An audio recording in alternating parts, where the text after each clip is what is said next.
Episode 51 260। एक शांतिपूर्ण दिन। एक अच्छी कसरत के बाद आरव अपने अपार्टमेंट में लौट आया था। वह अच्छी तरह आराम कर रहा था, ये जानकर कि स्कूल की मुश्किलें अब कम हो गई थीं। उसके सामने दो चीजें सुलझाने की थीं, पैसे का मुद्दा और स्कॉर्पियन गैंग। अब जब वह इस बात का खुलासा करने लगा था कि वह पैसे का इस्तेमाल क्यों नहीं कर सकता, वह अपने लक्ष्य को आगे बढ़ाने के लिए इसका उपयोग करने के करीब पहुंच रहा था। स्कॉर्पियन गैंग से बदला लेना और यह पता लगाना कि उसका विश्वासघात किसने किया था। कमजोर शरीर में होने की वजह से उसका एकमात्र वास्तविक फायदा शर्मा परिवार के सदस्य के रूप में उसकी स्थिति और उसके हाथों में मौजूद अपार धन था। लेकिन अगर वह उस धन तक पहुंच नहीं सकता तो वह बस एक साधारण शक्तिहीन हाई स्कूल छात्र था। अपनी ताकत वापस पाने में अभी समय लगेगा, इसलिए तब तक उस पास स्कूल की समस्याओं से निपटने के अलावा कोई चारा नहीं था। बाहर निकलने से पहले आरव ने अपना फोन चेक किया और देखा कि उसे एक संदेश मिला था। ग्रीन रेंजर कबीर और ज्यादातर छात्र आज स्कूल नहीं आएंगे। ऐसा लगता है कि ये दीपक का आदेश है। हालांकि मुझे नहीं लगता कि उनमें से कोई भी कुछ करने की स्थिति में है। पुनश्च मुझे नहीं लगता कि मैं इसके बाद तुम्हें और ज्यादा जानकारी दे पाऊंगा। ऐसा लगता है कि मुझे ये मैसेज गलती से भेजा गया था। बाकी लोग मुझसे अब बात नहीं करेंगे क्योंकि मैंने तुम्हारी मदद की थी। याद है मैंने क्या किया? और क्या तुम कम से कम मेरा नाम रेड रेंजर के रूप में सेव कर सकते हो? ग्रीन क्यों? जतिन भट्ट को समूह का हिस्सा रखना कुछ जानकारी इकट्ठा करने के लिए मददगार रहा था, लेकिन वह अभी भी इतना छोटा प्यादा था कि कुछ खास मूल्यवान जानकारी दे सके। फिर भी आरव ने उसके द्वारा किए गए काम की सराहना की। उसके असली होने के बारे में कुछ नहीं, न ही उस स्थिति के बारे में जिसमें वह था। कम से कम मैंने ऐसा ही किया होता। और वैसे भी अगर उसे पता भी होता कि इसके पीछे परिवार का कौन सा सदस्य है, तो उससे ये जानकारी मांगने से उसे मुसीबत में डालने का जोखिम है। प्रत्येक कक्षा के गुंडों के सरगनाओं और उनके मातहतों को सभी को यह मिला। कुछ ने डेस्क के नीचे अपने फोन निकाले, जबकि दूसरों ने उन्हें छिपाने की भी जहमत नहीं उठाए। शिक्षकों ने बहुत पहले ही उन्हें डांटना बंद कर दिया था। तुमने देखा ना कि मैड आर्यन ने क्या किया? वह सामान्य नहीं है। हमें एक संदेश भेजना होगा, लोगों को याद दिलाना होगा कि आदेश के खिलाफ नहीं जाना है। कक्षा में कुछ बच्चे पहले ही उस घटना को देखकर बेकाबू हो रहे हैं। जब ब्रेक या लंच के दौरान कुछ नहीं हुआ तो आरव काफी खुश था। किसी ने कोई हरकत नहीं की और वह शांति से खाना खा सका और अपन आज ज्यादातर दिन बिना किसी रुकावट के पाठों को नजरअंदाज करते हुए बिता सका। जैसे ही आरव दरवाजे की ओर बढ़ा, उसने उसे खिसकाकर खोला, तभी उसे एक बड़ा छात्र ठीक सामने खड़ा दिखा। वह लड़का किसी ईंट की दीवार की तरह था। आरव ने ऊपर देखा, उस विशालकाय शख्स के चेहरे को घूरते हुए। तुम्हें मेरे साथ चलना होगा, ये दीपक का आदेश है, जय व्यास ने कहा। छात्रों की फुसफुसाहट की वजह से आरव को अब उस चेहरे के साथ एक नाम में लग गया था, जय व्यास। क्या मेरे पास कोई विकल्प है? आरव ने पूछा। अगर मैं जाने की कोशिश करूं तो क्या तुम मुझे रोकोगे? जय ने उसकी ओर नीचे देखा, उसका चेहरा पत्थर की तरह ठंडा और भावहीन था। बेहतर होगा कि तुम मेरे साथ चलो, उसने कहा, वरना वे उस लड़की के पीछे पड़ जाएंगे। यह अच्छा था कि कुछ घटनाएं एक खास क्रम में हुई थीं। कल तक आरव को यह भी नहीं पता था कि वे किस लड़की की बात कर रहे हैं। उसने सोचा कि छोटी ही वह जय को धक्का देकर गलियारे में भाग सकता है, या शायद उसके साथ जाने का वादा करके बाद में भाग निकले। लेकिन एक विचार उसके दिमाग में अटक गया था, समीर देसाई। अरे बाप रे, उन्होंने तुम्हारे पीछे जयव्यास को भेजा। शुभकामनाएं, तुम्हें इसकी जरूरत पड़ेगी। नहीं, लेकिन गंभीरता से, वह लड़का एक राक्षस है। मुझे नहीं लगा था कि सिर्फ इसलिए कि तुमने कबीर को पीटा, वे बात को इतना बड़ा देंगे। कोई भी कबीर को पसंद बड़ी ही नहीं करता था। वह हर कहानी में उस छोटे भाई की तरह था जो हमेशा पकड़ा जाता है या कुछ न कुछ करता रहता है। वैसे भी वह बहुत ताकतवर है, सचमुच बहुत ताकतवर। अगर हो सके तो उससे लड़ने से बचो। इन संदेशों ने केवल वही पुष्टि की जो आरव को पहले से शक था, और जो चीज इसे और बदतर बना रही थी वह यह एहसास था कि वे अब स्कूल के मैदान से बाहर जा रहे थे। ये बहुत अच्छी तरह से योजनाबद्ध है। ये दीपक सोलंकी अच्छी तरह जानता है कि वह क्या कर रहा है। आरव ने सोचा, विकास नगर साइट, जो अभी अपनी शुरुआती अवस्था में है, वहां कोई सिक्योरिटी कैमरे नहीं होंगे। और अगर दीपक जैसे किसी के पास प्रिंसिपल को रिश्वत देने के लिए पैसे हैं, तो कुछ कंस्ट्रक्शन वर्करों या गार्ड्स को एक दिन की छुट्टी देने के लिए आसान। वे चलते रहे जब तक कि आरव आखिरकार रुक नहीं गया। सामने एक खाली इमारत थी जो एक अधूरी अपार्टमेंट कॉम्प्लेक्स की नंगी हड्डी यों की तरह दिख रही थी। खंभे अपनी जगह पर थे लेकिन बाहरी दीवारें अभी बनाई नहीं गई थीं। आर्यन, तुम अपनी जान नहीं खोओगे। मैं तुम्हें ये वादा करता हूँ, जय ने कहा। हम सिर्फ छात्र हैं, अपनी जिंदगी जीने और गुजारा करने की कोशिश कर रहे हैं। ये व्यक्तिगत नहीं है, ये सिर्फ बिजनेस है। और मैं दूसरे छात्रों को मारने के धंधे में नहीं हूँ। जैसा जय ने कहा, वे छात्र थे, हाई स्कूल के गुंडे। उनके लिए हत्या तक जाना यह कोई आसान काम नहीं था, न ही उनकी उम्र के लोगों के लिए आम बात थी। आरव ने एक गहरी सांस ली और आगे बढ़ा, विकास नगर साइट में प्रवेश करते हुए। तभी उसने एक अकेले व्यक्ति को एक कुर्सी पर उल्टा बैठे देखा। वह अपेक्षाकृत छोटा था, उसके चेहरे पर एक अजीब डरावनी मुस्कान फैली हुई थी। हमने वीडियो देखा, तुमने कबीर के साथ क्या किया और हमें मानना होगा, हम प्रभावित हुए। तो हम यहाँ ये पूछने आए हैं, क्या तुम हमारे साथ शामिल होना चाहोगे? और मैं एक बात और जोड़ना चाहता हूँ, अगर तुम ऐसा करते हो तो मैं तुम्हें वादा करता हूँ, तुम्हें ऐसी दौलत मिलेगी जो तुम्हारी कल्पना से भी परे है। सिद्धांत रॉय के मुंह से निकली आखिरी पंक्ति ने आरव को हंसी के दौरे से बचने के लिए मजबूर कर दिया। उसे अपना सिर थोड़ा नीचे करना पड़ा, ऐसा दिखाते हुए कि वह फर्श का अध्ययन कर रहा है ताकि सिद्धांत उसके चेहरे पर उभरती मुस्कान को न देख ले। मेरी कल्पना से भी ज्यादा पैसा कमाना, आरव ने सोचा। अगर दुनिया में कोई एक व्यक्ति है जिससे तुम्हें यह नहीं कहना चाहिए, वह मैं हूं। अरे काश तुम्हें पता होता कि यह लड़का कितना मूल्यवान है। मुस्कान को दबाकर और खुद को संयमित करते हुए आरव ने धीरे धीरे अपना सिर फिर से उठाया, क्योंकि ईमानदारी से मेज पर रखा प्रस्ताव काफी दिलचस्प था। अप्रत्याशित लेकिन दिलचस्प। तुम्हारे साथ शामिल होना, आरव ने दोहराया, उसकी आवाज स्थिर, लगभग जिज्ञासु। और इसका मतलब क्या है? क्या मैं तुम दोनों, जय और सिद्धांत, के साथ शामिल हो रहा हूं? या हम किसी बड़े समूह की बात कर रहे हैं, जैसे दीपक सोलंकी के साथ? वह एक सेकंड के लिए रुका और फिर थोड़ा आगे झुका। या शायद यह कोई और है, वह जो वास्तव में तुम्हारे लिए काम कर रहा है? यह एक भारी सवाल था और आरव ये जानता था, लेकिन यह महत्वपूर्ण था। अगर यह प्रस्ताव सीधे दीपक से आ रहा था तो यह एक बात थी, लेकिन अगर यह किसी और से, किसी ऐसे व्यक्ति से आ रहा था जो छायाओं से तार खींच रहा था, तो आरव को जानना जरूरी था। क्योंकि इसका मतलब था कि वे अपने दम पर काम नहीं कर रहे थे। इसका मतलब था कि यह पूरी स्थिति सतह पर दिखने से कहीं ज्यादा गहरी थी। सिद्धांत के कंधे हिलने लगे, उसके दांतों के बीच से एक धीमी हंसी निकली, जैसे वह हंसने से रोकने की कोशिश कर रहा हो और नाकाम हो रहा हो। ओह, मुझे तुम पसंद हो, सिद्धांत ने चालाकी भरी मुस्कान के साथ जवाब दिया। मुझे आश्चर्य है कि क्या तुम हमेशा से ऐसे ही रहे हो। हमारे समूह में बहुत कम लोग इतना सोचते हैं या तुम्हारी तरह लड़ते हैं। जब मैं कहता हूं कि हमारे साथ शामिल हो, मेरा मतलब ठीक वही है। यहाँ ये छोटा सा यूनिट। शायद दीपक इसमें शामिल है, शायद नहीं, कौन जानता है। लेकिन जो कुछ हम कर रहे हैं वह बहुत स्मूथ है, बहुत स्मूथ, कुछ ऐसा जो किसी भी दूसरे स्कूल का छात्र सपने में भी नहीं छू सकता। सिद्धांत की मुस्कान और चौड़ी हो गई, लेकिन उसकी आंखों में एक चमक थी, जैसे वह जानता हो कि वह आरव के सामने कुछ अनूठा लटका रहा है। मैं अभी सारी डिटेल्स में नहीं जा सकता, क्योंकि तुम जानते हो, तुम अभी हमारे साथ नहीं हो। लेकिन मैं तुम्हें ये बता सकता हूं, ये बहुत फायदेमंद है, बहुत फायदेमंद। आरव ने एक आंख को दबाया। तो नाटकीय खलनायक का लंबा भाषण तो नहीं मिला। उसने सोचा, वह हिस्सा कहाँ है जहां वे अपनी पूरी मास्टर योजना बता देते हैं, अपनी साम्राज्य की शेखी बघारते हैं और सारी रसीली डिटेल्स उजागर कर देते हैं। इसके बजाय आरव ने थोड़ा और दबाव डालने का फैसला किया। और तुम मुझे अपने साथ क्यों शामिल करना चाहते हो? उसने शांत लहजे में पूछा। तुम लोग पहले से ही काफी मजबूत लगते हो, और मुझे यकीन है कि हर कोई मुझे अपनी टीम में शामिल करने से खुश नहीं होगा।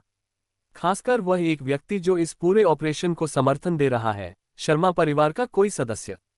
यह विडंबना लगभग हास्यास्पद थी। सिद्धांत और बाकियों को स्पष्ट रूप से कोई अंदाजा नहीं था कि आरव वास्तव में कौन है। और ये या तो सबसे बड़ा फायदा हो सकता था, या सबसे खतरनाक। हाँ, तुम शायद सही हो, सिद्धांत ने हंसते हुए मनोरंजन के साथ सिर झुकाते हुए कहा। जैसा कि उम्मीद थी, तुम जितना लोग तुम्हें समझते हैं उससे कहीं ज्यादा चालाक हो। तुमने समझ लिया था कि तुम निशाने पर हो ना।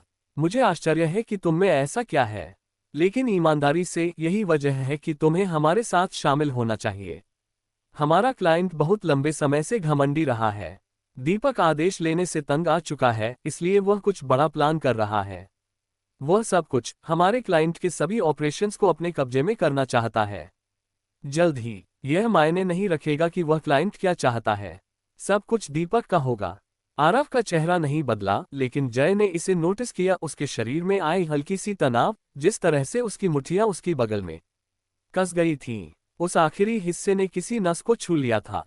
तुम अपने क्लाइंट को धोखा देने की योजना बना रहे हो?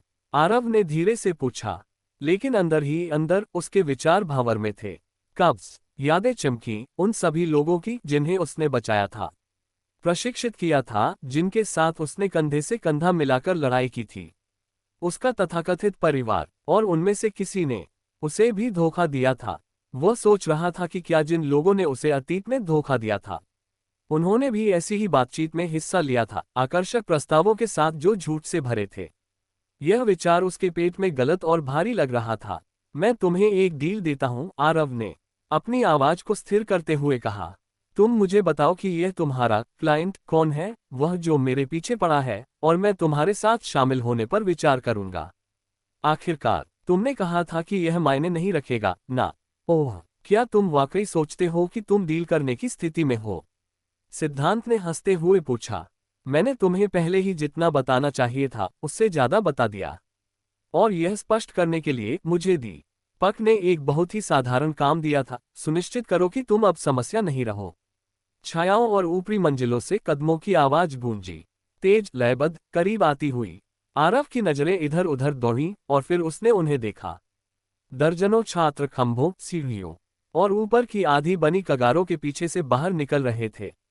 सभी उसके स्कूल के थे, सभी गुंडे थे। कुछ के पास साइकिल की चेन थी, कुछ ने धातु या लकड़ी के बेसबॉल बैट पकड़े थे, और कुछ के पास कम रोशनी में चमकते हुए पॉकेट नाइफ थे। हर एक ऐसा लग रहा था जैसे वे हाई स्कूल के किसी दुर्लभ संस्करण से निकलकर आए हों। कुल मिलाकर कम से कम 50 छात्र थे, जो उस अधूरी इमारत के चारों ओर एक चौड़ा सख्त घेरा बना रहे थे। बाहर निकलने का कोई रास्ता नहीं था, कोई गली नहीं थी जिसमें से फिसलकर निकला जा सके, कोई गैप नहीं था जिससे निकला जा सके। सिर्फ 50 हथियार और 50 जोड़ी आंखें आरव पर टिकी हुई थीं। शायद मुझे अपनी प्रवृत्ति पर भरोसा करना चाहिए था, आरव ने एक कड़वी हंसी को दबाते हुए सोचा। ये सोचना कि हाई स्कूल के गुंडे उन असली अपराधियों की तरह नहीं जाएंगे जिन्हें मैं जानता था। ये बच्चे शायद उनसे भी बदतर हैं। माता पिता कहाँ हैं? शिक्षक कहाँ हैं? ये कैसी दुनिया है जिसमें हम जी रहे हैं? सिद्धांत थोड़ा आगे बढ़ा, उसकी बाहें ढीली थीं, आंखें आरव को गिद्ध की तरह शिकार को घूरती हुई देख रही थीं। आरव ने पलक नहीं झपकी। इसके बजाय उसने धीरे से अपनी स्कूल की ब्लेजर उतारी, उसे अपनी बाईं बांह के चारों ओर कसकर लपेटा, जब तक कि वह एक अस्थायी ढाल की तरह नहीं दिखने लगी। मेरे बारे में एक अफवाह है, उसने अपनी ठोड़ी उठाते हुए कहा। खैर, ये वास्तव में अफवाह नहीं थी। मुझे गिराने के लिए तुम्हें 100 से ज्यादा लोगों की जरूरत पड़ेगी। छात्रों का पूरा घेरा एक साथ हलचल में आ गया, चीखते हुए और हथियार उठाकर आगे बढ़ा। और यहां तक कि आरव, जिसने मौत को ज्यादातर लोगों से ज्यादा बार आंखों में देखा था, ने अपनी नब्ज को उछलते हुए महसूस किया। यह मुश्किल होने वाला है। आरव ने देखा कि छात्रों का छोटे उद्र चारों ओर से उसकी ओर दौड़ रहा था। 50 लोग, 50 हथियार, एक निशाना। इस अराजकता के केंद्र में होना एक मौत की सजा थी। वह जानता था कि उसे खड़े रहकर दर्द का इंतजार नहीं करना चाहिए। नहीं, मुझे इस घेरे को तोड़ना होगा। एक तेज सांस लेते हुए आरव आगे की ओर दौड़ा, सीधे एक समूह की ओर जिसने उन्हें गफलत में पकड़ लिया। एक छात्र, आंखें फटी हुई और ठीक से प्रतिक्रिया देने में धीमा, ने घबराहट में अपना बैट नीचे की ओर लहराया। आरव का पैर तेजी से ऊपर उठा। धड़ाम, उसका जूता उस लड़के के चेहरे से टकराया, जिससे उसका पूरा शरीर जमीन से ऊपर उठ गया।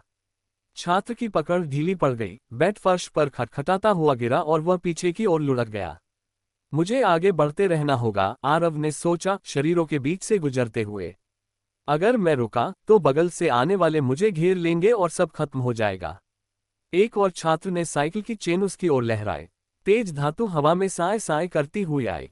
आरव ने अपनी ब्लेजर में लिपटी बांह उठाए और एक तेज खनक के साथ उसका प्रहार रोका। मोटी गद्दी ने ज्यादातर नुकसान को सोख लिया। चेन उसकी बाह के चारों ओर एक जहरीले सांप की तरह लिपट गई। इस विचलन का फायदा उठाते हुए आरव ने अपने शरीर को मोड़ा। उसका दायां हाथ अभी भी आजाद था। उसने अपने सबसे नजदीकी हमलावर के जबड़े में मुक्का मारा, उसे पीछे धकेलते हुए, जो एक अन्य छात्र से टकराया। रुकने का समय नहीं था। वह मुड़ा और अपनी कोहनी को अगले वाले के गाल पर दे मारा। उसका सिर एक तरफ झटका खाकर गिर गया। एक छात्र आरव की ओर आया, अपने कांपते हाथों में एक छोटा चाकू लहराते हुए। लेकिन आरव ने जरा भी हिचकिचाहट नहीं दिखाई। वह बेखौफ आगे बढ़ा, अपनी भारी लपेटी हुई बांह को छात्र की कलाई पर दे मारा और चाकू को रास्ते से हटा दिया। उसी गति में उसका पैर ऊपर उठा और एक जोरदार लात सीधे उस लड़के के पेट में लगी। हमलावर कराहते हुए झुक गया, लेकिन आरव उसे गिरते हुए देखने के लिए नहीं रुका। वह जमीन पर लुढ़का और एक खुली जगह की ओर बढ़ा, कहीं भी जहां वह बेहतर तरीके से हिलडुल सके। पास ही सिद्धांत रॉय मुस्कुराते हुए अपनी सीट पर बैठा था, जैसे किसी निजी ग्लैडिएटर मुकाबले का दर्शक हो। वह काफी जोशीला है ना? उसने कहा, उसकी आवाज खुशी से गूंज रही थी। वीडियो में देखना एक बात है, लेकिन उसे व्यक्तिगत रूप से देखना ये कुछ और है। जय उसके बगल में खड़ा था, बाहें क्रॉस की हुई, आंखें तेज। वह लड़ना जानता है, उसने बुदबुदाया। जैसे ही भीड़ ने उसे घेरा, वह ऐसे चला जैसे उसने ये सब पहले भी झेला हो। जय ने वे बारीकियां नहीं छोड़ी जो शायद दूसरों की नजर से बच जाती। आरव का अपनी ब्लेजर को बांह के चारों ओर लपेटना, ज्यादातर लोग इसे बेकार समझते, लेकिन जय ने इसे वही देखा जो ये था, प्रवृत्ति। किसी ऐसे व्यक्ति की स्वाभाविक प्रतिक्रिया जो असली हिंसा से गुजरा हो, कोई ऐसा जो बार बार हथियारबंद विरोधियों से लड़ा हो और जीवित बचा हो। जो कुछ उसने वीडियो में देखा था, वह अब फिर से सामने घट रहा था। आरव सुधार नहीं कर रहा था, वह उसी तरह जीवित रह रहा था जैसे कोई अराजकता से अनुभवी व्यक्ति ही रह सकता है। जमीन पर आरव आसपास के शरीरों का इस्तेमाल हमलों को रोकने के लिए करता रहा, स्तब्ध छात्रों को एक दूसरे में धकेलते हुए अराजकता के बीच अपनी राह बनाता रहा। लेकिन इस बार कुछ अलग था। असली लड़ाकों के उलट इन गुंडों को इस बात की परवाह नहीं थी कि वे किसे मारते हैं। यहां तक कि जब आरव ने उनके एक साथी को अपने और एक लहराती चेन के बीच में धकेला, तब भी वे नहीं रुके। बैट एक लड़के की पीठ पर जा टकराया, चेन एक सहयोगी के कंधे पर लपेट गई। वे रुके नहीं, वे बस लहराते रहे। आखिरकार आरव ने जमीन से एक बैट छीन लिया। ठीक समय पर एक और छात्र उसकी ओर दौड़ा, जोर से नीचे की ओर प्रहार करता हुआ। आरव ने बैट उठाया और प्रहार को रोका। धातु एक तेज खटके के साथ टकराए। उसने प्रहार किया, अपने सामने वाले लड़के के जांघों के बीच में घुटना दे मारा। जैसे ही वह छात्र गिरा, आरव मुड़ा, बैट के सिरे को एक और दौड़ते हुए लड़के में भोंक दिया। फिर उसने घूमकर पीछे से मारने वाले के चेहरे पर बैट दे मारा। वह कोई कसर नहीं छोड़ रहा था। हर झटका भारी था, हर प्रहार पूरी ताकत से भरा था। यह कोई सबक सिखाने की बात नहीं थी, ये जीवित रहने की बात थी। आरव ऐसे लड़ा जैसे उसकी जिंदगी इस पर निर्भर हो, क्योंकि उसके दिमाग में ये सचमुच थी, जैसा कि हर उस क्रूर लड़ाई में था जिससे वह अतीत में किसी तरह बाहर निकला था। इस समय उसके पक्ष में केवल एक चीज थी कि वह वास्तव में कितना अच्छा था। उसके लड़ने का तरीका यहां तक कि इन गुंडों को भी हिचकिचाने पर मजबूर कर रहा था। कुछ लोग आगे बढ़ने से पहले झिझके, अपनी संभावनाओं पर दोबारा विचार करते हुए इस तूफान के खिलाफ जो आरव था। ज्यादातर लोगों को शायद लगता कि उसने खुद को एक कोने में फंसा लिया है, लेकिन आरव इसे अलग तरह से देख रहा था। पीछे दीवार होने की वजह से उसे पीछे से हमलों की चिंता नहीं थी। अब वह अपनी सारी ताकत और ध्यान सामने से आने वाले दुश्मनों पर केंद्रित कर सकता था। थोड़ी दूरी पर सिद्धांत अभी भी अराजकता को देख रहा था, अपनी उंगलियों में एक छोटा पॉकेट नाइफ घुमाते हुए। बार बार वह उसे अपनी उंगलियों पर नचाता, अपने हाथ में उछालता और फिर अपनी हथेली में वापस पकड़ लेता। वह इसके साथ खेलता रहा, बार बार, कभी रुकने नहीं देता। मुझे अभी भी यकीन नहीं होता, सिद्धांत ने मुस्कुराते हुए कहा। उसकी नजरें आरव पर टिकी थीं। वह यहाँ ट्रांसफर होने के बाद से पूरे 1 साल तक तंग किया गया। उसने एक बार भी जवाबी हमला नहीं किया, और अब वह ये कर रहा है। शायद अगर वह किसी दूसरी जिंदगी में पैदा हुआ होता तो वह कोई बड़ा आदमी होता। सिद्धांत ने हल्के से कंधे उचकाए, चाकू को फिर से घुमाते हुए। बड़ा बुरा हुआ, वह बस बदकिस्मत था, लेकिन खैर आखिर में यह उसका फैसला था। आरव अभी भी लड़ रहा था, लेकिन हर गुजरते सेकंड के साथ यह और मुश्किल होता जा रहा था। वह एक प्रहार को रोकने और एक मुक्का मारने में कामयाब रहा, लेकिन हर बार जब वह ऐसा करता, एक और प्रहार पड़ता उसके चेहरे पर, उसकी पसलियों में, और वह अपने शरीर को दर्द से चीखते हुए महसूस कर सकता था। दूर से जय अभी भी अराजकता को देख रहा था, उसकी बाहें सीने पर कसकर मोड़ी हुई थीं। तुम्हें पता है, उसने बुदबुदाया, हम में से कोई भी उसे अकेले ले सकता था। हम स्कूल में ही इसे संभाल सकते थे, उसे सबक सिखा सकते थे, ये सुनिश्चित कर सकते थे कि वह फिर कभी हद से बाहर न जाए। सिद्धांत ने सिर हिलाया। उसकी नजरें आरव पर बाज की तरह शिकार को घूरती हुई थीं। हाँ, लेकिन ये काफी नहीं है, उसने ठंडेपन से जवाब दिया। हमें ये सुनिश्चित करना होगा कि क्लाइंट को हमारे प्लानों पर शक न हो। उसे खुश रखना होगा, ऐसा दिखाना होगा कि हम वही कर रहे हैं जो उसने कहा। अगर हम इसे नहीं संभालते, तो हम सब कुछ जोखिम में डाल देते हैं। अगर उसे पता चला कि हम वास्तव में क्या कर रहे हैं, तो हम खत्म हो जाएंगे। मुझे यहां से निकलना होगा अभी, आरव ने खुद से कहा। उसका सीना हाँफ रहा था। वह भीड़ को तोड़कर आखिरकार दूसरी तरफ पहुंच गया। लेकिन तभी एक सफेद गर्म दर्द, एक चुभता जलता हुआ झटका जो उसके कंधे में सीधे घुस गया। उसका शरीर झटके से रुक गया, बीच में ही जम गया। धीरे धीरे आरव ने अपना सिर घुमाया और उसे देखा, एक चाकू जो उसकी मांस में गहराई तक धंसा हुआ था। उसकी सफेद स्कूल शर्ट तेजी से लाल हो गई, खून कागज पर स्याही की तरह फैल रहा था। परफेक्ट हिट, सिद्धांत ने दूरी से कहा, अपने हाथ को फॉलो थ्रू की मुद्रा में बढ़ाए हुए खड़ा था। उसके चेहरे पर एक संतुष्ट मुस्कान थी। मुझे चाकू मार दिया गया, आरव ने महसूस किया, उसकी नजरें धुंधली हो रही थीं। दर्द ने सब कुछ छीन लिया। आरव के कंधे में चुभने वाला दर्द कोई रहस्य नहीं था। उसे अच्छी तरह पता था कि क्या हुआ है। आखिरकार ये पहली बार नहीं था कि उसे चाकू मारा गया था। और सबसे ऊपर, ज्यादा समय नहीं हुआ था जब उसे पहले ही कई बार चाकू मारे जा चुके थे। यही कारण था कि वह खुद को रोक नहीं सका। उसने अपना सिर घुमाया, बस इतना मोड़कर कि वह अपनी पीठ को देख सके, और जैसा उसने सोचा, वहां था एक ब्लेड जो उसके शरीर में गहराई तक धंसी हुई थी, उसकी सबसे बुरी आशंकाओं की पुष्टि करती थी। उसके पूरे शरीर में कंपन होने लगा, उसके हाथ अनियंत्रित रूप से कांपने लगे। बकवास, ये कांप रहा है, आरव ने सोचा। उसका दिल लड़ाई के दौरान से भी तेज धड़क रहा था। ये दर्द की वजह से भी नहीं है। क्या यह इसलिए है कि पहले क्या हुआ था, ठीक उससे पहले जब मैं मरा था? खुद को संभालो, मुझे खुद को संभालना होगा, आरव ने मन ही मन चिल्लाया, बढ़ते हुए डर को दबाने की कोशिश करते हुए। सामने से सिद्धांत रॉय की तेज कर्कश हंसी गूंजी। हा, मुझे पता था कि यह काम करेगा। उस दीवार पर प्रैक्टिस करना आखिरकार रंग लाया, देखा तुमने? उसे एकदम परफेक्ट मारा, सिद्धांत ने गर्व से चमकते हुए कहा। वह जय की ओर मुड़ा, उस पल को साझा करने की उम्मीद में। लेकिन जय उसकी ओर देख भी नहीं रहा था। उसकी ठंडी, भावहीन आंखें आरव पर टिकी थीं, उसके चेहरे पर जरा भी मनोरंजन का भाव नहीं था। आरव ने अपने ट्रेडमार्क मूव्स में से एक का सहारा लिया था, वह केवल हताश समय में इस्तेमाल करता था। लेकिन इसके बावजूद उसके सामने अभी भी लोगों की दीवार थी। मैंने पहले कभी ऐसा नहीं किया, लेकिन हर चीज का पहला मौका होता है, आरव ने चिल्लाया। जैसे ही जमीन उससे मिलने के लिए ऊपर आई, आरव को सोचने की भी जरूरत नहीं पड़ी, उसका शरीर प्रवृत्ति पर चल पड़ा। उसने खुद को समेट लिया और जैसे ही वह फर्श से टकराया, लुढ़क गया, प्रभाव को सोखने की कोशिश में। लेकिन लुढ़कते समय उसने इसे महसूस किया, उसके कंधे में धंसा चाकू तेजी से एक तरफ मुड़ा और फिर बाहर खिसक गया, पीछे कहीं जमीन पर खटखटाता हुआ गिरा।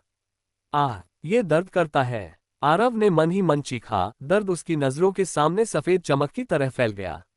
फिर भी उसने खुद को हिलने के लिए मजबूर किया। वह रुकने का जोखिम नहीं उठा सकता था। एड्रेनालाइन को अपना काम करने देने के लिए आरव ने खुद को उठाया और अपनी टांगों की पूरी ताकत से दौड़ा। तुम बेवकूफ लोग वहां खड़े खड़े क्या कर रहे हो? उसे पकड़ो, तुम सब, सिद्धांत ने पीछे से गुस्से में चिल्लाया। और तुम भी, तुम मूर्ख। छात्र हरकत में आए, आरव के पीछे दौड़ते हुए, जबकि जय थोड़ा शांत लेकिन उतने ही दृढ़ता के साथ पीछे पीछे चला, ज्यादा दूर नहीं। वह अभी अभी हेयर सैलून से बाहर निकली थी, तरोताजा महसूस कर रही थी, और स्थानीय हाई स्ट्रीट से लौटते हुए आलस्य से खिड़की पर खरीदारी कर रही थी। सिया, मुझे यकीन नहीं होता कि तुम आखिरी बार जो हुआ उसके बाद भी अकेले बाहर जा रही हो। तुम्हें डर नहीं लगता? अनन्या ने चिंता भरी आवाज में पूछा। अनन्या, इसके उलट, अभी घर पर थी, अपनी चादरों में लिपटी हुई, जैसे कोई कोकून। पिछले हादसे के बाद से वह सिया के साथ बाहर नहीं गई थी, लेकिन वे अभी भी करीब थी, अभी की तरह फोन पर बात कर रही थी। अरे, मैं तुम्हारी तरह नहीं हूं, सिया ने मुस्कुराते हुए कहा। मैं सारा दिन घर पर नहीं रह सकती, मुझे बाहर निकलना पड़ता है, और वह एक बार की बात थी। वैसे विषय बदलते हैं, उसने अपनी आवाज को और चमकाते हुए कहा। खतरनाक लोगों की बात करें तो मुझे नहीं पता था कि तुम्हारा बॉयफ्रेंड इतना खतरनाक है। हाँ, तुमने वीडियो देखा ना? मेरा मतलब सबने देखा है। क्या तुम्हें पता था कि उसमें ये सब है? कि वह वाकई ऐसा कुछ कर सकता है? मुझे लगता है कि उसे बहुत ज्यादा तंग कर दिया गया। मेरे हिसाब से उन गुंडों को ये सब मिलना ही चाहिए था, लेकिन फिर भी ये थोड़ा चौंकाने वाला था। हाँ, अनन्या ने धीमी आवाज में जवाब दिया, एक सुनाई देने वाली आह के साथ। ईमानदारी से मुझे अब ये भी नहीं पता कि मैं असली आर्यन को जानती भी हूं या नहीं। चीजें अब वैसी नहीं लगती जैसी पहले थी। हिम्मत रखो, आर्यन ने आखिरकार जवाबी हमला किया। सिया ने मूड को हल्का करने की कोशिश करते हुए कहा। उसके बाद जो उसने किया, वे गुंडे फिर से उसके साथ उलझने के बारे में सोचेंगे भी नहीं। कौन जानता है, शायद वह अभी अपनी जिंदगी का सबसे अच्छा समय बिता रहा हो। हाय हाय हाय, आरव ने धीरे से कोसते हुए कहा। वह दौड़ता रहा। ये वाकई मेरे जीवन का दूसरा सबसे बुरा दिन हो सकता है। पहला वह दिन था जब मैं मर गया। आरव अपनी जिंदगी के लिए दौड़ रहा था, जो कि ईमानदारी से वाकई में दांव पर थी, और वह पीछे से कई लोगों के अराजक कदमों की आवाज सुन सकता था। अपनी घबराहट में वह सीधे बाहर भागने के बजाय विकास नगर साइट के चारों ओर चक्कर काटने लगा था। खुशकिस्मती से वह जगह मचान, ढेर किए हुए सामान और आधी बनी दीवारों का मायाजाल थी, जिससे उसके पीछे की भीड़ से कुछ दूरी हासिल करने के लिए बहुत सारी बाधाएं मिल रही थीं। आरव ने पिछले डेढ़ हफ्ते में बहुत सारी कार्डियो ट्रेनिंग की थी। वह जानता था कि यह कितना महत्वपूर्ण है, और जब आपकी जिंदगी एक धागे से लटकी हो तो आपका शरीर कुछ बहुत ही अविश्वसनीय करतब दिखा सकता है। चाकू को बाहर क्यों गिरना पड़ा? आरव ने दांत पीसते हुए सोचा। अगर वह अंदर रहता तो कम से कम खून को कुछ हद तक रोकता। अब मैं नल की तरह बह रहा हूं। मैं कहीं छिप भी नहीं सकता, वे बस खून के निशान देखकर मुझे ढूंढ लेंगे। आगे देखते हुए आरव ने कई निकास देखे, एक बाईं ओर और एक सीधे सामने। बिना हिचकिचाए वह बाईं ओर मुड़ा, लेकिन जैसे ही वह भागने वाला था, एक खुरदुरे हाथ ने उसे कॉलर से पकड़ा और सीधे जमीन पर पटक दिया। बाईं ओर आरव भारी कंक्रीट की बोरियों के ढेर में जा टकराया, कराहते हुए उसके चारों ओर धूल उड़ रही थी। सिर हिलाकर उसने जल्दी से ऊपर देखा और जम गया। वहां खड़ा था, रास्ते को एक मांसपेशियों की दीवार की तरह रोकते हुए, एक शख्स जिसकी पीठ अभी भी उसकी ओर थी। सब लोग जल्दी, उस छात्र ने दूसरों की ओर चिल्लाया। वह उस तरफ से निकला। उसे ढूंढो और पीछा करो। कदमों की गड़गड़ाहट तेज हुई, फिर धीरे धीरे कम होती गई क्योंकि भीड़ गलत दिशा में दौड़ पड़ी। वह छात्र वहां रुका रहा, बिल्कुल हिल नहीं रहा, ये सुनिश्चित करते हुए कि बाकी लोग पूरी तरह से नजरों से ओझल हो जाएं। और जब वह आखिरकार मुड़ा तो आरव को उसका चेहरा साफ दिखा। जय, आरव ने अविश्वास में उसकी ओर देखते हुए बुदबुदाया। ये पूरी तरह से अप्रत्याशित था। आरव ने यह भी नहीं देखा था कि जय ने उसका अनुमान लगाया और उसे सुरक्षित खींच लिया। इससे पता चलता था कि जय में असली प्रवृत्तियां थीं, लेकिन सबसे ज्यादा हैरानी की बात यह थी कि इस विशाल मांसपेशियों की दीवार ने स्पष्ट रूप से झूठ बोला था, चिल्लाकर सबको गलत दिशा में भेज दिया था। आरव ने एक सेकंड भी बर्बाद नहीं किया। वह जल्दी से अपने पैरों पर खड़ा हुआ, रुकने की हिम्मत नहीं की। कौन जानता था कि बाकियों को यह समझने में कितना समय लगेगा कि उन्हें ठगा गया है। फिर भी उसे पूछना पड़ा। क्यों? आरव ने हाँफते हुए कहा। तुमने मेरी मदद क्यों की? तुम्हें पता है कि दीपक सोलंकी इससे खुश नहीं होगा। जय ने बस कंधे उचकाए, पूरी तरह से निश्चिंत, जैसे ये कोई बड़ी बात नहीं थी। जैसे कि तुम इतने मूर्ख हो कि उन्हें बता दोगे, उसने कहा। और वैसे भी तुम मुझे उस तरह के इंसान नहीं लगते जो इस तरह के उपकार का बदला विश्वासघात से चुकाए। वह इतने सहज ढंग से बोला कि आरव लगभग भूल गया कि वे किस स्थिति में थे। मैंने कक्षा में जो कहा था उसका मतलब वही था, जय ने आगे कहा। उसकी आवाज धीमी थी। मुझे वाकई लगा था कि वे बस तुमसे बात करना चाहते हैं। मुझे कोई अंदाजा नहीं था कि वे इसका आयोजन कर रहे हैं, इतने सारे लोगों को इकट्ठा करना और हथियारों के साथ। अगर यह सिर्फ मेरी बात होती, जय ने कहा, मैं इसे अपनी मुट्ठियों से निपटाता। पीछे जो हुआ उससे मुझे घिन आई। मुझे हमेशा अपनी भावनाओं के आधार पर काम करना पसंद है, और वह वह सही नहीं लगा। तुम जैसे किसी को जो सीधे तौर पर लड़ता है, उसे इस तरह नहीं हटाना चाहिए। जय जैसे लोग दुर्लभ थे।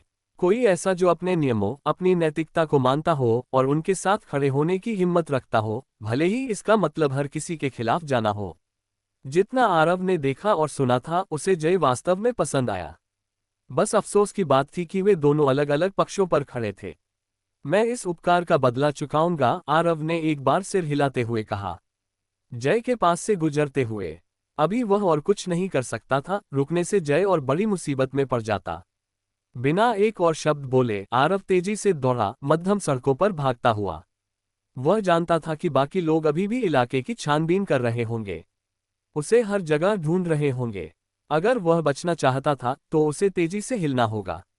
तुम मेरी मदद करने की पेशकश कर रहे हो, हाँ? जय ने धीरे से कहा। एक छोटी सी हंसी उसके मुंह से निकली। तुम जैसे कोई मेरे जैसे किसी की मदद कैसे कर सकता है? लेकिन वे अच्छे शब्द थे, लड़के। वाकई अच्छे शब्द। वह कोनों से बचता हुआ, खाली सड़कों को पार करता हुआ, बिना सोचे गलियों से काटता हुआ आ चला। जब उसे यकीन हो गया कि रास्ता साफ है, तब उसने आखिरकार अपना फोन निकाला। कम से कम इसके साथ वह दिशा निर्देश देख सकता था और घर वापस जाने का रास्ता तय कर सकता था। लेकिन एक और समस्या थी। वह इसे महसूस कर सकता था। उसकी पीठ से खून अभी भी टपक रहा था, धीरे लेकिन लगातार।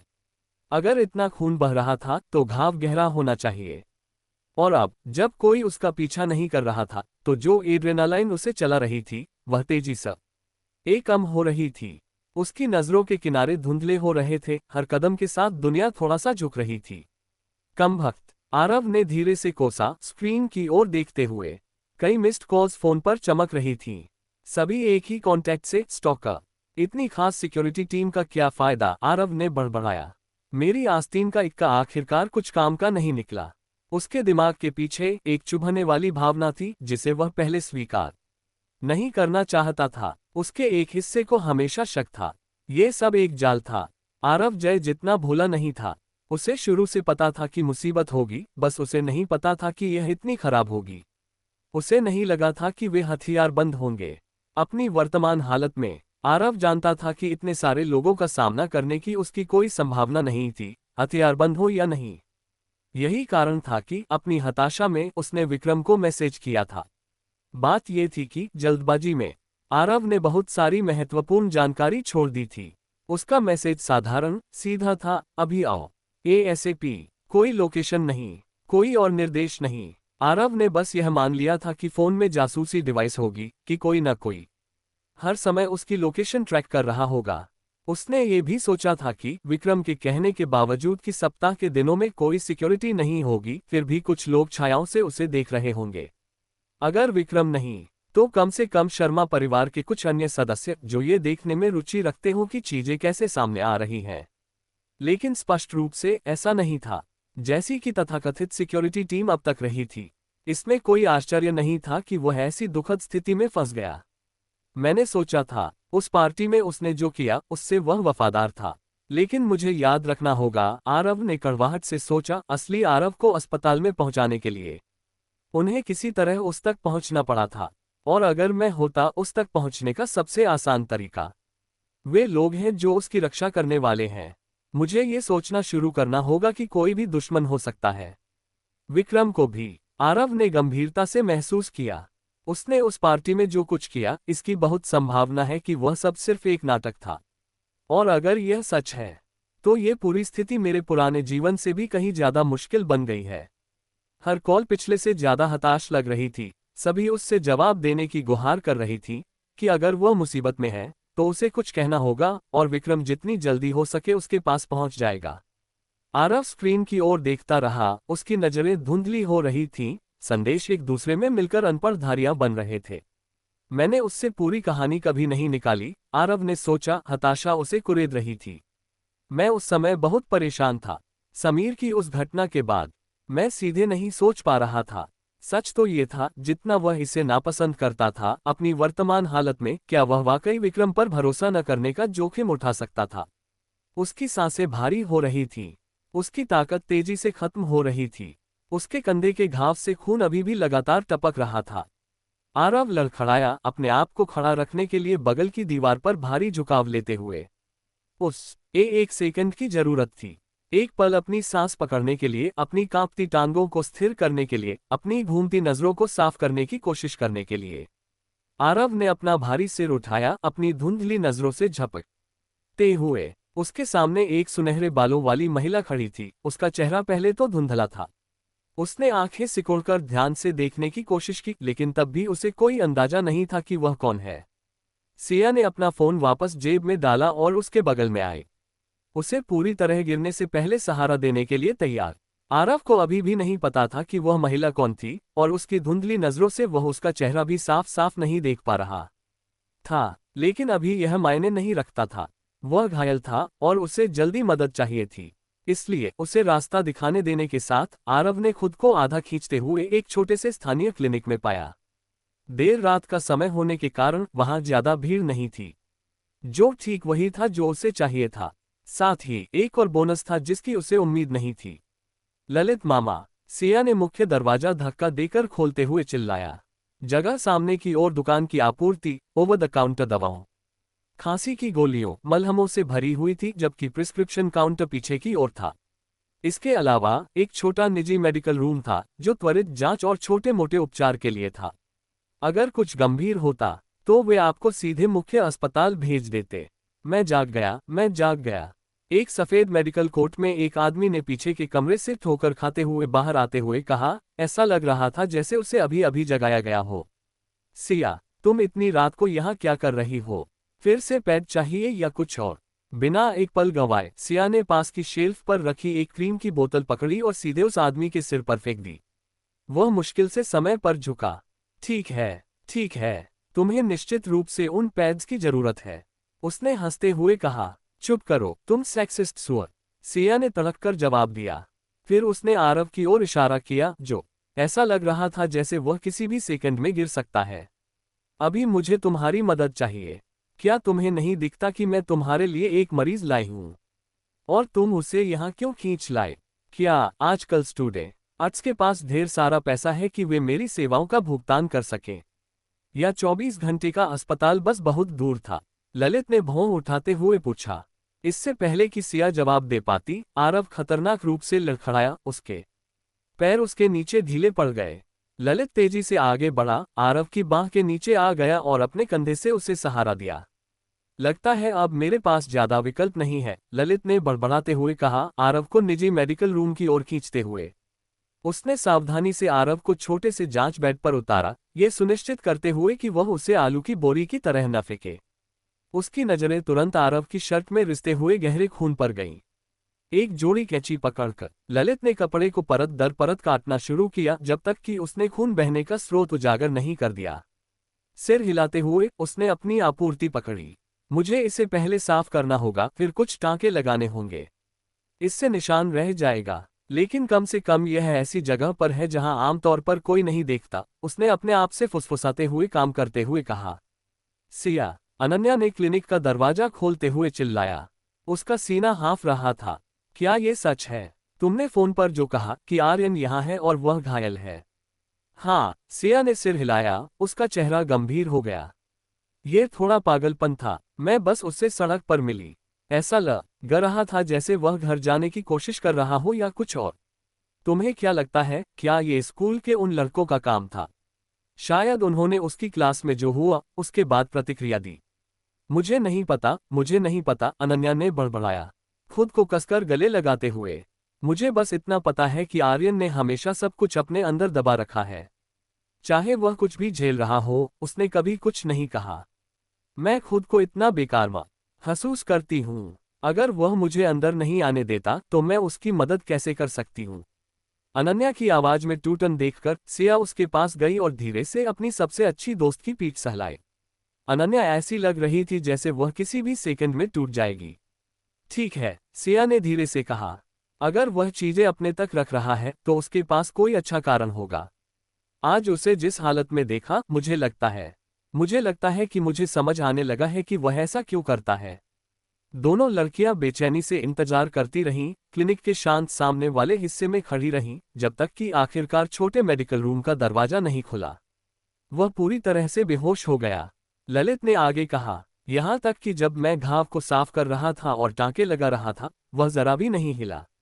बेचारा बच्चा शायद पूरी तरह से एड्रेनालाइन पर चल रहा था जब तक कि वह और नहीं चल सका। जब मैंने उसे एनेस्थेटिक दिया, उसने जरा भी प्रतिक्रिया नहीं दी। ललित ने अपने उलझे बालों में हाथ फेरते हुए कहा। यह लगभग ऐसा था जैसे दुनिया में कुछ भी उस बच्चे को जगा नहीं सकता। लेकिन अब वह स्थिर है। फिर भी तुम्हें कोई अंदाजा है कि उसके साथ क्या हुआ? सिया ने जल्दी से सिर हिलाया। मैंने उसे बस ऐसे ही पाया, उसने कहा। उसकी आवाज में थोड़ा अपराधबोध था। ललित ने भौं उठाए लेकिन आगे बहस नहीं की। आखिर में दोनों लड़कियों ने फार्मेसी में ही रुकने का फैसला किया। भले ही ललित ने जोर देकर कहा कि उन्हें घर चले जाना चाहिए और वह उन्हें फोन करेगा जब आरव जागेगा। आरव बाहर निकला, एक नई शर्ट पहने हुए जो उसके लिए छोड़ी गई थी। उसके बाल बिखरे हुए और उसका चेहरा सुस्त लेकिन पर्याप्त सतर्क था। आर्यन, अनन्या ने चिल्लाते हुए आगे बढ़कर कहा। अनन्या को यहां देखना आखिरी चीज थी जिसकी आरव ने उम्मीद की थी, और उसकी नजर उस लड़की की ओर गई जो उसके बगल में खड़ी थी। उसे धुंधलेपन में वही लड़की समझ में आई जो शायद उसे पहले मिली थी। धन्यवाद, आरव ने ईमानदारी से कहा, उसकी आवाज थोड़ी कर्कश थी। मेरी मदद करने के लिए स्वागत है, सिया ने चमकते हुए मुस्कराकर कहा। इस बीच ललित काउंटर पर आलस्य से टिका हुआ था, बाहें क्रॉस की हुई थीं। हाँ, मैं बस मान लूंगा कि वह धन्यवाद मेरे लिए था। तुम्हें पता है, उस आदमी के लिए जिसने तुम्हें टांके लगाए, तुम्हारी जान बचाए और यह सुनिश्चित किया कि तुम मेरे क्लिनिक के फर्श पर खून से न लथपथ हो जाओ। आरव ने एक छोटी कृतज्ञ मुस्कान दी। वह समझ गया, भले ही उसने इसे स्पष्ट रूप से नहीं कहा। वह उन सब का बहुत बड़ा कर्जदार था। आर्यन, क्या हुआ? अनन्या ने पास आते हुए पूछा। उसके चेहरे पर चिंता छाई हुई थी, लेकिन आरव ने एक शब्द नहीं कहा। उसे नहीं पता था कि क्या कहना है। वह ऐसा क्या कह सकता था जो इस स्थिति में कोई फर्क डाले। अरे बिल। हाँ बिल, ललित ने कहा, स्थिति के लिए थोड़ा ज्यादा उत्साहित लग रहा था। यह थोड़ा परेशानी भरा हो सकता है, लेकिन अगर तुम पेमेंट प्लान बनाना चाहो तो मुझे बता देना। मामा, सिया ने कराहते हुए अपने माथे पर हाथ मारते हुए कहा। क्या तुम वाकई एक ऐसे स्टूडेंट से पैसे ले रहे हो जिस पर हमला हुआ? डॉक्टर की शपथ का क्या? शपथ बिल नहीं चुकाती, ललित ने स्पष्ट रूप से जवाब दिया। रसीद लहराते हुए, जो कुछ भी मैंने उस पर इस्तेमाल किया उसे दोबारा खरीदना होगा। लेकिन ठीक है, अगर तुम मुझे अपराधबोध दिलाने वाली हो तो मैं उसे डिस्काउंट दे दूंगा या जो भी हो। ललित ने अपना हाथ बढ़ाया, रसीद वापस छीनने के लिए तैयार, लेकिन आरव ने पहले ही अपने फोन पर क्यूआर कोड स्कैन कर लिया था। हो गया, आरव ने सपाट स्वर में कहा। मैंने पूरी राशि चुका दी। तुम इससे कम के हकदार नहीं हो। तुमने वाकई मेरी बहुत मदद की। बिना एक और शब्द बोले आरव मुड़ा और सीधे दरवाजे की ओर चला गया, पीछे मुड़कर भी नहीं देखा। इससे सिया अपनी दुकान में अपने मामा के साथ अकेली रह गई, जो बस खाली नजरों से देख रहा था। अविश्वास में जम गया। अरे सिया, तुम्हारा दोस्त वास्तव में कौन है? ललित ने सिर खुजलाते हुए पूछा। क्या वह किसी कंपनी का सीईओ है या कुछ और? तुम क्या बकवास कर रहे हो? क्या तुम्हें चाकू मारा गया और उसकी जगह तुमने अपना दिमाग खो दिया? सिया ने भौं उठाते हुए कहा। बस पहला बिल जो मैंने बनाया वो मजाक का बिल था, ललित ने स्वीकार किया, अभी भी पूरी तरह से हैरान दिख रहा था। मैं बस उससे अड़ा छेड़ना चाहता था क्योंकि उसने मुझे आधी रात को बिस्तर से खींचा। लेकिन उसने वाकई इसे चुका दिया। वह इसे कैसे अफोर्ड कर सका? सिया ने हैरानी से बड़बड़ाया। आरव की नजरें अपने फोन पर दिशा निर्देशों पर टिकी थीं। ईमानदारी से उसे अभी भी नहीं पता था कि वह कहाँ जा रहा है। सड़कें और मोहल्ले उसे एक जैसे लग रहे थे, पूरी तरह अपरिचित, जैसे कोई भूल भुलैया जिसमें कोई निकास नहीं था। एकमात्र अच्छी खबर यह थी कि उसकी लड़ाई और चोट के बाद से काफी समय बीत चुका था। अगर कोई उसे ढूंढ रहा था तो शायद अब तक उन्होंने हार मान ली होगी। आखिरकार कल स्कूल था और सरकार उपस्थिति को लेकर कितनी सख्त थी। माता पिता पर छोटे और रमाना लगाती थी। अगर उनके बच्चे बिना ठोस बहाने के स्कूल नहीं जाते तो एक दिन छोड़ना आसान नहीं था। हाँ, कुछ बच्चे इधर उधर एक दो दिन छुट्टी कर लेते थे, लेकिन इतने बड़े समूह के लिए इसे समझाना बिल्कुल आसान नहीं था। इसका मतलब था कि सड़कें अभी के लिए उसके लिए अपेक्षाकृत सुरक्षित थीं। चलते हुए आरव ने अपने कंधे को हल्के से हिलाया, उसका परीक्षण करते हुए, और तुरंत पछताया। उसे टांकों का कसाव महसूस हुआ जो उसकी त्वचा को एक साथ जोड़े हुए थे। इस युवा शरीर के साथ इसे ठीक होने में 1.5 दिन से ज्यादा नहीं लगना चाहिए, आरव ने गंभीरता से सोचा। लेकिन भले ही घाव जल्दी बंद हो जाए, बाकी सब कुछ। दर्द, जकड़न। उसने अपने दांत पीसे, अपनी मांसपेशियों में बह रहे हल्के दर्द को महसूस करते हुए। ये साफ था, मैं कल स्कूल वापस नहीं जा सकता, किसी भी हाल में नहीं। मुझे शायद कुछ दिन वहां कदम नहीं रखना चाहिए, जब तक कि मेरे पास कोई ठोस योजना न हो। आरव ने सोचा कि वह ठंड का बहाना बनाकर कुछ दिन स्कूल छोड़ सकता है। भले ही बाकी छात्रों को असली वजह पता हो, यह उसे वह समय देगा जिसकी उसे सख्त जरूरत थी। अभी अपनी इस हालत में वह उनका सामना नहीं कर सकता था। और कल, हाँ, कल उसका शरीर आज से भी ज्यादा दर्द करेगा। वैसे भी अगर स्कूल ने छुट्टी के लिए जुर्माना लगाने की कोशिश की तो क्या फर्क पड़ता था, वह आसानी से इसे चुकाने में सक्षम था। अब जब प्रिंसिपल मेरे पक्ष में है, वह वैसे भी इसकी शिकायत नहीं करेगा, आरव ने सोचा। फिर भी आज ने मुझे कुछ महत्वपूर्ण सिखाया। दीपक सोलंकी और उसका छोटा सा गिरोह, वे मेरे शुरुआती अनुमान से कह बड़ी ये ज्यादा क्रूर हैं। मैं अब उन्हें मूर्ख बच्चों की तरह नहीं मान सकता। मुझे उन्हें वैसे ही देखना होगा जैसे वे वास्तव में हैं, एक असली आपराधिक समूह। और अगर वे असली गिरोह थे, तो आरव को भी असली अपराधियों की तरह सोचना होगा। अपने विचारों में गहरे डूबे हुए आरव ने लगभग उस आवाज को मिस कर दिया, पीछे से तेजी से आते कदमों की। उसका दिल उसकी पसलियों से टकराया। कमबख्त, क्या उन्होंने इतने समय बाद भी हार नहीं मानी? मैं तो अभी अपनी टांग उठाकर लड़ भी नहीं सकता। वह तेजी से मुड़ा, हाथ फेंकने के लिए तैयार, या उससे भी बुरा, लेकिन जब उसने देखा कि वह कौन है, तो रुक गया। आकृति रुकते हुए ठिठकी, दोनों हाथ आत्मसमर्पण में उठाए। वे दोनों जम गए। आरव के चेहरे पर चमकती क्रूर ठंडी नजर से चौंक गए। आर्यन, यह मैं हूं, अनन्या, उसने जल्दी से कहा, उसकी आवाज थोड़ा कांप रही थी। सॉरी, मेरा मतलब तुम्हें डराने का नहीं था। मैं बस तुम्हारे साथ चलना चाहती थी। शायद थोड़ी बात भी कर लूं। आरव कहना चाहता था कि नहीं। वह उसे अकेला छोड़ने के लिए कहना चाहता था, बहुत दूर रहने के लिए। लेकिन ईमानदारी से, उसके पास अब इसके लिए भी ऊर्जा नहीं थी। इसलिए इसके बजाय, बिना एक शब्द बोले, वह बस मुड़ा और चलता रहा। अनन्या ने सिर्फ एक सेकंड के लिए हिचकिचाया और फिर उसके साथ कदम मिलाने के लिए जल्दी से उसके बगल में चलने लगी। वैसे भी, उसने हंसमुख स्वर में कहा, मेरे यहाँ होने से मुझे नहीं लगता कि वे कुछ करने की हिम्मत करेंगे। अगर वे हम पर आए, तो मैं इतनी जोर से चिल्लाऊंगी कि पूरा मोहल्ला जाग जाएगा। उसके शब्दों पर आरव अपने होठों तक मुश्किल से पहुंचने वाली एक हल्की आधी अधूरी मुस्कान को रोक नहीं सका। उसे नहीं पता था कि हालांकि वह इसका सीधा कारण नहीं थी, वह उस वजह का हिस्सा थी कि आरव को चुपचाप दुख सहना पड़ा था।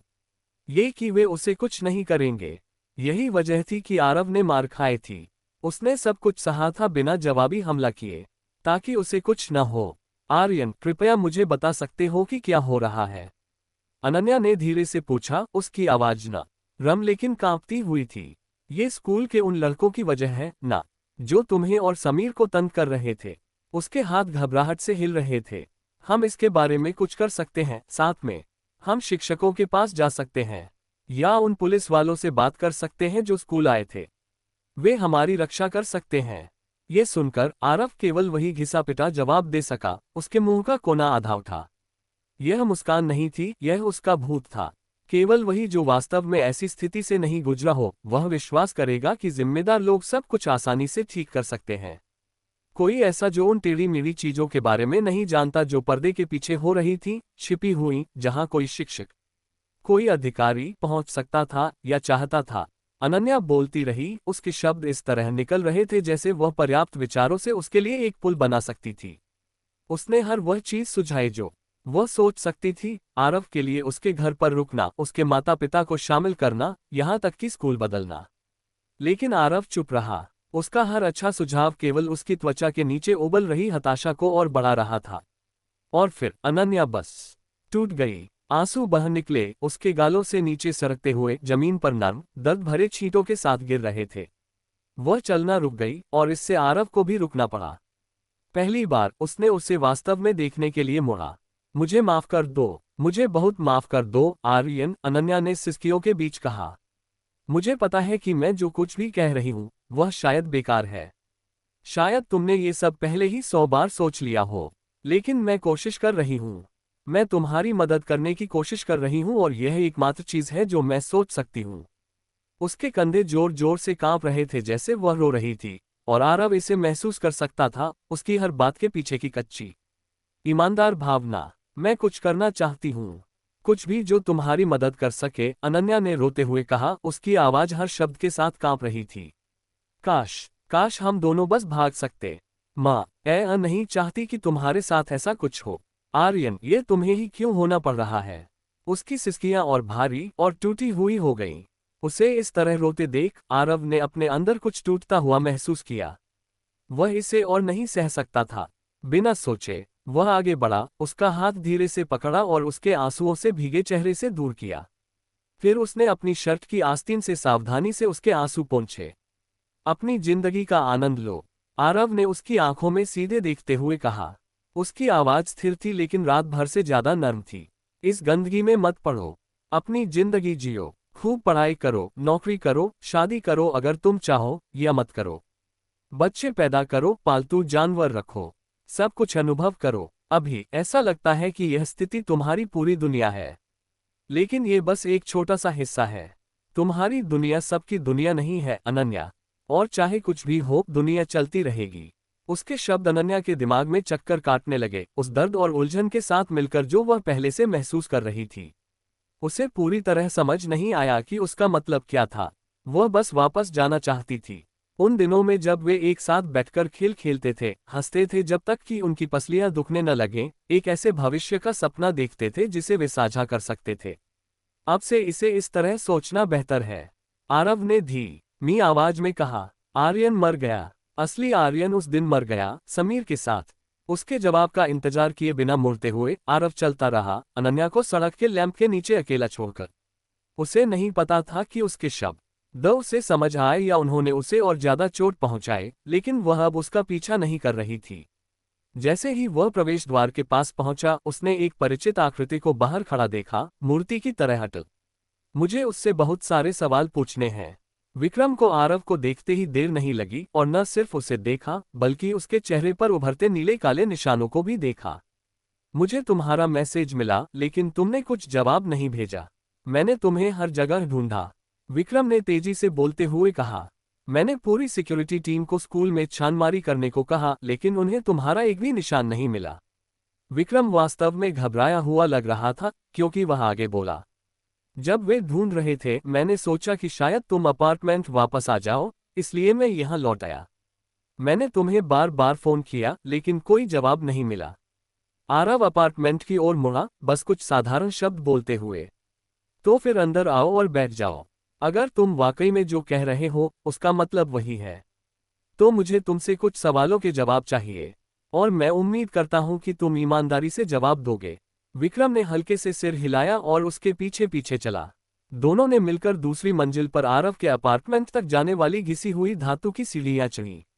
वह दीवार के सहारे पीछे झुका और डाइनिंग टेबल की ओर इशारा किया। वहां खड़े मत रहो, तुम बैठ सकते हो लेकिन यहां नहीं। डाइनिंग टेबल के पास वाली कुर्सी इस्तेमाल करो। मुझे तुमसे बहुत कुछ पूछना है, तो शायद तुम्हें आराम से बैठना चाहिए। बिना बहस किए विक्रम ने जैसा कहा गया वैसा किया। उसने कुर्सी खींची, बैठ गया और अपनी पीठ सीधी की जैसे वह ड्यूटी के लिए रिपोर्ट कर रहा हो। मालिक, मुझे ईमानदारी से नहीं पता कि आप अभी किस बारे में बात कर रहे हैं, विक्रम ने कहा। उसका हाथ अपनी छाती पर कसकर दबा हुआ था, जैसे वह अपनी भावनाओं को शारीरिक रूप से संभालने की कोशिश कर रहा हो। आज क्या हुआ? आपके साथ ऐसा क्यों हुआ? कृपया मेरे साथ साझा करें। अगर मुझे पता चले कि क्या गलत हुआ, तो हम ये सुनिश्चित कर सकते हैं कि ऐसा फिर कभी ना हो। मैं कसम खाता हूं, मैं नहीं चाहता कि आपको और दर्द हो। क्या तुमने फोन में जासूसी डिवाइस नहीं लगाई थी या कुछ और? या आरव की लोकेशन हर समय ट्रैक नहीं की? उसने पूछा। विक्रम ने तुरंत सिर हिलाया। नहीं मालिक, उसने दृढ़ता से कहा। वे सारी चीजें आपने स्पष्ट रूप से मना की थीं। हमने आपके अनुरोध का पालन किया। आपने ही साफ कहा था, कोई ट्रैकिंग नहीं, कोई जासूसी नहीं। आपने कहा था कि अगर हमने इसका पालन नहीं किया तो आप अपने दादाजी से हमें पूरी तरह से हटाने के लिए कहेंगे। इसलिए मैंने पालन किया। मैंने आपके हर आदेश का अक्षरशः पालन किया। तो तुमने आरव से क्यों नहीं पूछा कमबख्त? तुमने मुझसे क्यों नहीं पूछा? आरव ने चिल्लाया, उसकी हताशा उबल पड़ी। मैं अपनी बात कर रहा हूँ। तुमने ये क्यों नहीं पूछा कि मैंने ये सब क्यों किया? अगर शर्मा परिवार की रक्षा करना और उनकी मदद करना तुम्हारा सबसे बड़ा लक्ष्य है, तो तुम्हें फिर भी कुछ करना चाहिए था, ना? अब आरव साफ देख सकता था, विक्रम अपने निचले होंठ को इतनी जोर से काट रहा था कि वह फट गया। उसके थोड़ी से खून की एक पतली धारा बह रही थी। उसकी मुट्ठियां उसकी बगल में कसकर बंद थीं, अपनी पतलून को पकड़े हुए, जैसे वह खुद को कांपने से रोकने की कोशिश कर रहा हो। आरव ने एक लंबी सांस छोड़ी, जहां वह लेटा था। वहां से उठा और विक्रम की आंखों में सीधे देखा। पहले मुझे बताओ कि मेरे साथ क्या हुआ। मैं उस अस्पताल के बिस्तर पर क्यों था? क्या मैंने तुम्हें कोई कारण, कोई संकेत दिया था कि उस दिन क्या हुआ? जब आरव पहली बार जागा था, तब विक्रम से कुछ छोटी छोटी जानकारी मिली थी, लेकिन वे इतनी मामूली थी कि उनसे कुछ भी जोड़ना मुश्किल था। उस समय आरव अपनी बदले की योजना और अपनी नई स्थिति को समझने में ज्यादा व्यस्त था, न कि यह खोजने में कि पुराने आरव की जिंदगी कैसी थी। लेकिन अब यह उसकी रोजमर्रा की जिंदगी में इस नए शरीर में दखल दे रहा था, और उसे और जानना जरूरी था। विक्रम ऐसा लग रहा था जैसे उसने आरव के अतीत में बड़ी भूमिका निभाई थी। तो वह कैसे नहीं जान सकता था कि आरव क्या झेल रहा था? और फिर एक और बात थी जो आरव ने समझ ली थी। लैपटॉप पर छोड़ा गया वीडियो। आखिरकार वह वास्तव में केवल एक ही व्यक्ति के लिए हो सकता था, और वह था विक्रम। भले ही आरव अब उस पर पूरी तरह भरोसा नहीं करता था, ये स्पष्ट था कि पुराने आरव ने विक्रम पर भरोसा किया था। उनका रिश्ता जटिल था, अजीब, यहां तक कि लेकिन इससे पहले कि आरव उस सब से निपट पाता, उसे कुछ कहीं ज्यादा महत्वपूर्ण का जवाब चाहिए था। मैंने तुम्हें पिछले बार सच बताया था, विक्रम ने कहा, उसकी आवाज स्थिर लेकिन धीमी थी। हमें कोई भी विवरण नहीं पता, लेकिन मैंने चीजों की जांच करवाई है। वह रुका, आरव की आंखों में आंखें डालते हुए। ये पहली बार था जब आरव को लगा कि विक्रम ने उसे उसके असली नाम से पुकारा था, और अजीब तरह से यह आरव को भी लगा जैसे वे एक खाई को पाट रहे हों, कुछ वास्तविक की ओर एक कदम बढ़ा रहे हों। मुझे पता था कि तुम किन मुश्किलों से गुजर रहे थे, विक्रम ने आगे कहा, उसकी आवाज भावनाओं से भारी थी। चीजें मुश्किल है क्योंकि मैं जिस स्थिति में हूँ, मुझे हमेशा अपनी निजी वफादारी और शर्मा परिवार के प्रति अपने कर्तव्य के बीच संतुलन बनाना पड़ता है। तुम्हें निजामाबाद में पाया गया था, विक्रम ने कहा। तुम्हारा शरीर संजीवनी झील के किनारे मिला था। निजामाबाद, आरव ने सोचा। उसका दिमाग तेजी से दौड़ रहा था। वह शहर जहां मैं रहता था, जहां स्कॉर्पियन गैंग का आधार है। सबसे ज्यादा संभावना यही वह जगह है जहां उन्होंने मेरे कमबख्त शरीर को भी घसीटा था। तुम्हें एक राहगीर ने पाया था, विक्रम ने सावधानी से समझाया। बस झील के किनारे लटकते हुए। और अभी के लिए हमें बस इतना ही पता है। हालांकि विक्रम को शायद ये जानकारी महत्वहीन लगी होगी, ये वास्तव में आरव की मदद उससे कहीं ज्यादा कर रही थी जितना वह शब्दों में बयान कर सकता था। इसने कम से कम उस रहस्य का एक छोटा सा टुकड़ा हल किया जो उसे जागने के बाद से सता रहा था। मुझे पता है, विक्रम की आवाज और धीमी हो गई। तुम शायद इससे ज्यादा चाहते थे, कोई ऐसा निशान जिसे तुम उन जिम्मेदार लोगों को सजा देने के लिए पीछा कर सको। लेकिन मैं तुम्हें और कुछ नहीं दे सकता। मैं इस सब में बेकार हूं। वह समझ गया। स्कूल की स्थिति को देखते हुए विक्रम बिना खुद को या आरव को उजागर किए कैसे शामिल हो सकता था। जैसे आज जो हुआ, अगर विक्रम गलत समय पर शामिल हो जाता तो चीजें और भी बदतर हो सकती थीं। वह आसानी से एक अलग परिदृश्य की कल्पना कर सकता था, जहां एक समूह उसे एक वैन में खींचकर वापस निजामाबाद ले जाता, और किसी को तब तक पता नहीं चलता जब तक बहुत देर नहीं हो जाती। क्या मैंने तुम्हें कुछ बताया था? आरव ने पूछा। ओह, सकी आवाज स्थिर लेकिन धीमी थी। स्कूल में क्या हो रहा था, इसके बारे में कुछ? क्या मैंने तुम्हें कोई संकेत भी दिया था कि मैं उस झील पर क्यों पहुंचा? आरव, विक्रम ने कहा, उसकी आवाज कसते हुए, पहले तुमने जो जिक्र किया था, मैंने तुम्हें पहले यह नहीं बताया क्योंकि मुझे लगा था कि शायद हमारे रिश्ते के लिए यह बेहतर होगा। मुझे लगा था कि शायद हमारे बीच के सारे बोझ के बिना चीजें आसान होंगी। लेकिन चीजें बेहतर नहीं हुई। अगर कुछ हुआ तो वे वैसी ही रहीं। तो मैंने अपने बॉडीगार्ड को क्यों दूर रखा? तुम क्यों दावा करते हो कि हम करीब थे, और मैं तुम्हारे लिए वह कमबख्त वीडियो क्यों छोड़ता अगर मुझे नहीं लगता कि हम करीब हैं? आरव को तुरंत एहसास हुआ कि उसने शायद थोड़ा ज्यादा कह दिया।